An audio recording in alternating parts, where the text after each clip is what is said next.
आता मी काही व्हिडिओमध्ये म्हणलं कस्टमरची सायकोलॉजी समजून घेतल्याशिवाय धंदा मोठा होणार नाही. मग तुमचे प्रश्न आले, सायकोलॉजी म्हणजे नेमकं काय आहे आणि कशी समजून घ्यायची? म्हणलं चला आज याच्यावरच बोलू. सायकोलॉजी म्हणजे माणसाच्या मनाचा आणि वागणुकीचा अभ्यास. आणि कस्टमरची सायकोलॉजी समजून घ्यायची म्हणजे आपलं प्रोडक्ट विकत घेताना ग्राहकाच्या मनात काय चाललंय बाबा, आणि थोडक्यात वस्तू विकत घ्यायचा निर्णय करताना ग्राहकाच्या मनावर कोणत्या गोष्टीचा प्रभाव असतो. अच्छा, समजलं आपल्याला ग्राहकाचं मन. मग काय होईल?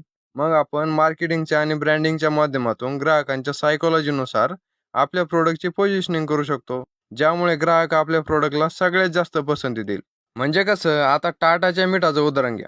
मीठ असतं, त्यात वेगळं काय करता येईल? परंतु टाटाने आपल्या मिठाची ब्रँडिंग करताना लोकांच्या देशप्रेमाच्या भावनेचा उपयोग करून घेतला, आणि म्हणून टाटा नमक देश का नमक झालं. तसंच कोलगेटच्या लक्षात आलं की दात किडू नये म्हणून कोलगेट वापरायला हवी. हे आपल्या ग्राहकांना पटवून द्यायचं असेल तर कोणत्या तरी ऑथॉरिटीची गरज आहे. म्हणून कोलगेट डॉक्टर का सुजाय हुआ नंबर 1 ब्रँड आहे.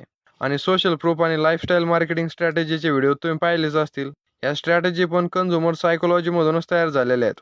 लय मोठा विषय आहे राव, आणि महत्वाचा पण. तुम्हाला आणखीन व्हिडिओ पाहिजे का? कमेंट करून सांगा. धन्यवाद.